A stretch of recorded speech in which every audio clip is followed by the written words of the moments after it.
அனைவருக்கும் வணக்கம். இது யூகேவி தமிழா. கல்வி சம்மந்தப்பட்ட தகவல்களை நம்ம சேனலில் தொடர்ச்சியாக கொடுத்துக்கிட்டு வரோம். அதுமாதிரி ஒரு +2 முடிக்கக்கூடிய மாணவர் அடுத்து என்ன படிக்கலாம், எங்கே படிக்கலாம், எப்படி படிக்கலாங்கிற கான்செப்டை பேஸ் பண்ணியும் வீடியோஸுங்கிறது கொடுத்துட்டு வரோம். அதுமாதிரி 12th முடிக்கிற ஸ்டூடெண்ட்ஸ்க்கு அடுத்து என்ன மாதிரியான என்ட்ரன்ஸ் எக்ஸாம்ஸ்லாம் அனௌன்ஸ்மெண்ட் வந்துட்டு இருக்கு, அது சம்மந்தப்பட்ட அப்ளிகேஷன் டீட்டெயில்ஸ் சம்மந்தப்பட்ட தகவல்களையும் கொடுத்துட்டு வராங்க. ஸோ அந்த வரிசையில் இந்த பர்டிகுலர் வீடியோவில் நான் சொல்லக்கூடிய நுழைவுத் தேர்வோட பெயர் என்ன அப்படின்னு பார்த்தீங்கன்னா IMUCET. IMUCETனா Indian maritime university common entrance test 2025.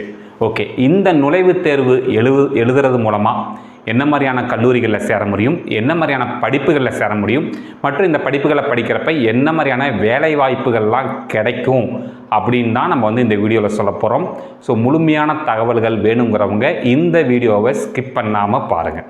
So IMUCET 2025 இந்த நுழைவுத் தேர்வுக்கான அப்ளிகேஷனுங்கிறது ஓப்பன் ஆகிருச்சு. ஸோ ஃபஸ்ட் நம்ம தெரிஞ்சுக்க வேண்டிய விஷயம் IMUCETனா என்ன.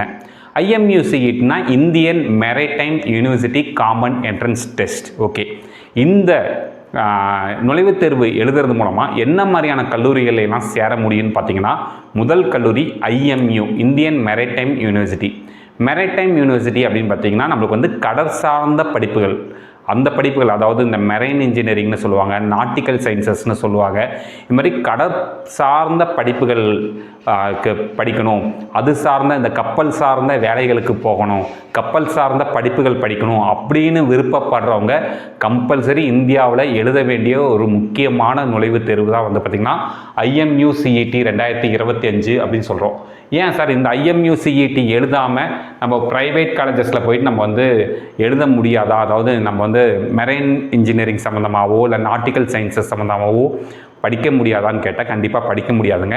இன்றைக்கி இந்தியாவில் இருக்கக்கூடிய எல்லா மெரைன் கல்லூரிகளையும் கண்ட்ரோல் பண்ணுற ஒரு யூனிவர்சிட்டி தான் பார்த்திங்கன்னா IMU இந்தியன் மெரைடைம் யூனிவர்சிட்டி. அதுவும் நம்ம தமிழ்நாட்டில் சென்னையில் தான் இருக்குங்க. இந்தியா முழுமையாக அத்தனை கல்லூரிகளையுமே இவங்க தான் கண்ட்ரோல் பண்ணுறாங்க. ஸோ அவங்களோட ரூல்ஸ் படி பார்த்திங்கன்னா நீங்கள் மெரைன் இன்ஜினியரிங் படிக்கணும், அவங்க கல்லூரியில் படித்தாலும் சரி, இல்லை தனியார் கல்லூரிகளில் படித்தாலும் சரி, இல்லை உதாரணத்துக்கு நம்ம தமிழ்நாடு இன்ஜினியரிங் அட்மிஷன்ஸ் கீழே வரக்கூடிய தமிழ்நாட்டில் இருக்கக்கூடிய இன்ஜினியரிங் காலேஜஸில் நீங்கள் மெரைன் இன்ஜினியரிங் படிக்கணும்னாலுமே நீங்கள் இந்த IMUCET 2025ங்கிற இந்த நுழைவுத் தேர்வு எழுதி எலிஜிபிள் ஆகியிருந்தால் மட்டும்தான் நீங்கள் என்ன பண்ண முடியும்னு பார்த்தீங்கன்னா மெரைன் இன்ஜினியரிங்கிற கோர்ஸ் படிக்க முடியும். ஸோ யாரெல்லாம் இந்த கடல் சார்ந்த படிப்புகள், கப்பல் சார்ந்த படிப்புகள் படிக்க விரும்புகிறீங்களோ அவங்க கம்பல்சரி எழுத வேண்டிய ஒரு நுழைவுத் தேர்வாக பார்க்கப்படுறதான் பார்த்தீங்கன்னா IMUCET. ஸோ இதுக்கான அப்ளிகேஷனுங்கிறது நம்மளுக்கு இந்த வருஷத்துக்கு ஓப்பன் ஆகிருச்சு. எப்போ ஓப்பன் ஆகிருக்குன்னு பார்த்தீங்கன்னா March 7 நம்மளுக்கு அப்ளிகேஷனுங்கிறது ஓப்பன் ஆகிருச்சு.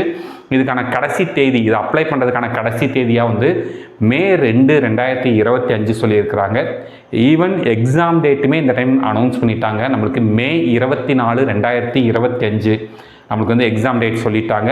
இது முடிச்சு இதோட ரிசல்ட்ஸுங்கிறது நம்மளுக்கு June 2025 ரிசல்ட் இதோட அட்மிஷன் ப்ராசஸ், அதாவது இந்த கவுன்சிலிங் எல்லாமே நம்மளுக்கு ஜூன் மாதமே நடந்துடும் அப்படிங்கிற மாதிரி சொல்லியிருக்கிறாங்க.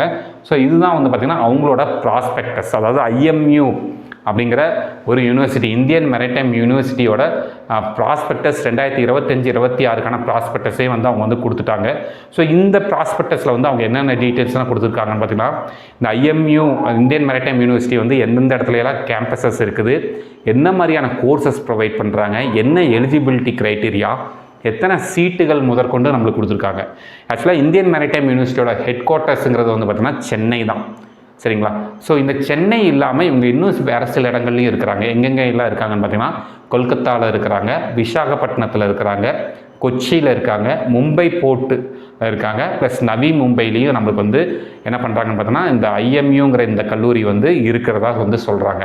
ஸோ அதுபோக நம்மளுக்கு அஃபிலியேட்டட் இன்ஸ்டியூட், அதாவது IMU கேம்பஸஸ் இல்லாமல் தனியார் கல்லூரிகளையும் பார்த்திங்கன்னா இத்தனை தனியார் கல்லூரிகள்லேயும் பார்த்திங்கன்னா இவங்க இந்த மாதிரியான கோர்சஸ்லாம் கொடுக்குறாங்க. Diploma in nautical sciences, BTech marine engineering, BBA maritime logistics, அதுபோக இன்னும் கண்டினியூஸாக அவங்க தனியார் கல்லூரிகள்லேயும் இத்தனை தனியார் கல்லூரிகளையுமே சீட்டு இருக்கிறதா அவங்க சொல்லியிருக்கிறாங்க.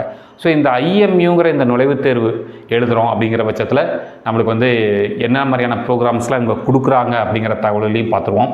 ஸோ UG அண்டர் கிராஜுவேட்டை பொறுத்த வரைக்கும் இங்கே என்ன பண்ணுறாங்க பார்த்தீங்கன்னா மெரைன் இன்ஜினியரிங் கொடுக்குறாங்க. பிடெக் மெரைன் இன்ஜினியரிங் IMUவோட என்னென்ன கேம்பஸஸில் கொடுக்குறாங்கன்னு பார்த்தீங்கன்னா சென்னை, கொல்கத்தா, மும்பை போர்ட் கேம்பஸஸில் வந்து பிடெக் மெரைன் இன்ஜினியரிங் கொடுக்குறாங்க.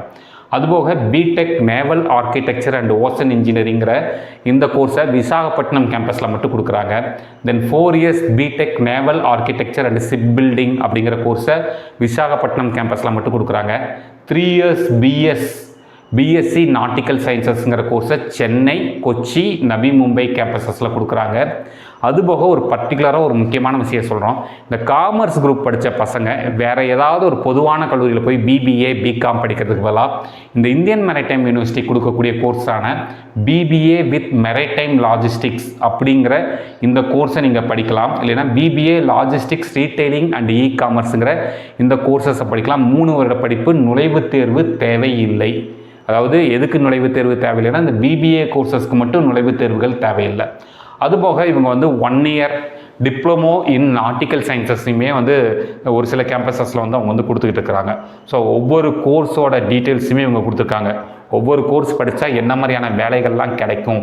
உதாரணத்துக்கு இவங்க வந்து ஃபஸ்ட்டு பார்த்திங்கன்னா பிஎஸ்சி நாட்டிக்கல் சயின்சஸும் டிப்ளமோ இன் நாட்டிக்கல் சயின்சஸும் படித்தோம்னா நம்மளுக்கு என்ன மாதிரியான வேலையெல்லாம் கிடைக்கும்னு பார்த்திங்கன்னா marine operations manager, shipping agent, marine insurance specialist, marine terminal manager, deck officer, marine pilot, marine technician அப்படிங்கிற மாதிரிலாம் கொடுத்துருக்காங்க.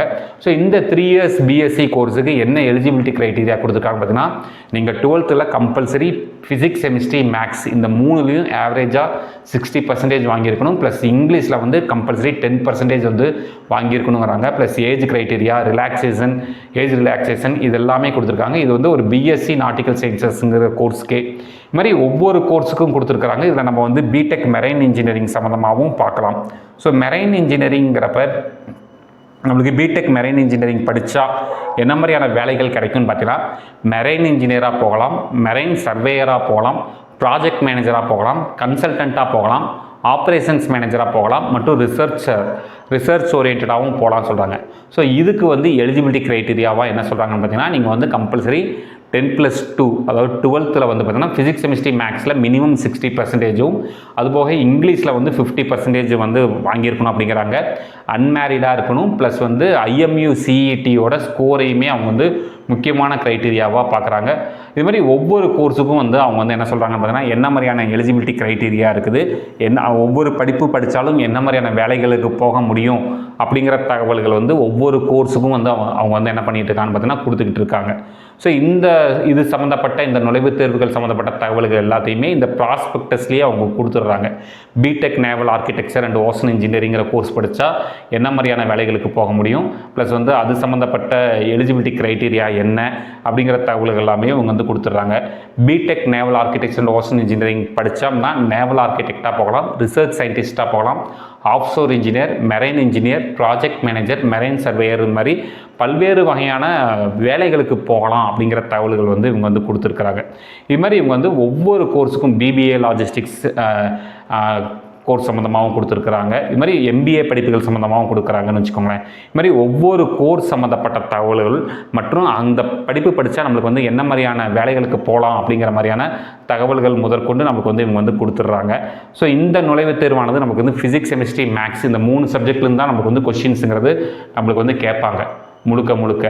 ஸோ நீங்கள் வந்து பிபிஏ படிப்புகளுக்கு நுழைவுத் தேர்வுகள் கிடையாதுங்க. பட் பிடெக் கோர்சஸ் என்ன கோர்சஸ் படித்தாலுமே நம்ம கம்பல்சரி வந்து என்ன பண்ணுவாங்க அப்படின்னு பார்த்தீங்கன்னா, நம்மளுக்கு வந்து நீங்கள் எழுதி தான் ஆகணும். ஸோ இதில் வந்து ஃபஸ்ட்டு பார்த்தீங்கன்னா டெக்னிக்கல் ப்ரோக்ராம்ஸ் IMU CETயில் BSc nautical sciences BTech courses படிக்கிறீங்கன்னா நம்மளுக்கு வந்து 200 MCQ questions, multiple choice question சொல்லுவாங்க.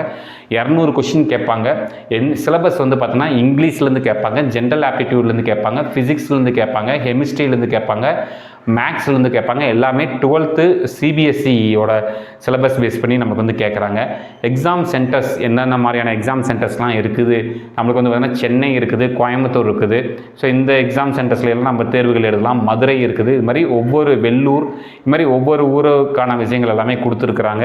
ஸோ இது இந்த IMU CET சம்மந்தப்பட்ட A to Z நுழைவு தகவல்கள் வேணுங்கிறவங்க நீங்கள் IMU வெப்சைட்டில் போயிட்டு அட்மிஷன்ஸுங்கிற டேபை ஓப்பன் பண்ணிங்கன்னா உங்களுக்கு ப்ராஸ்பெக்டஸ் இருக்குது. அந்த ப்ராஸ்பெக்டஸை டவுன்லோட் பண்ணி நீங்கள் அதில் இருக்கக்கூடிய டீட்டெயில்ஸ் என்னென்னலாம் கேட்டிருக்காங்களோ அதெல்லாத்தையும் நீங்கள் ரெடி பண்ணி வச்சுக்கிட்டு அங்கேயே அப்ளிகேஷன் ஃபில்லிங்கும் இருக்கும். ஸோ அதில் வந்து அப்ளிகேஷனும் நீங்கள் ஃபில் பண்ணிடலாம்.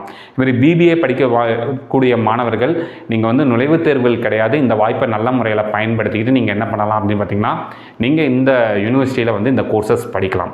ஸோ இது மாதிரி பல்வேறு வகையான நுழைவுத் தேர்வுகள் சம்மந்தப்பட்ட தகவல்கள் மற்றும் பல்வேறு வகையான கல்லூரிகள் சம்மந்தப்பட்ட தகவல்கள் வேணுங்கிறவங்க யூகேவி தமிழா அப்படிங்கிற அந்த யூடியூப் சேனல் சப்ஸ்கிரைப் பண்ணிக்கோங்க. மற்றும் இந்த வீடியோ உபயோகமாக இருந்துச்சுன்னா இந்த வீடியோவை உங்களுக்கு தெரிஞ்ச மாணவர்கள் மற்றும் பேரண்ட்ஸ்க்கு இந்த வீடியோவை ஷேர் பண்ணுங்கள். மிகவும் நன்றி.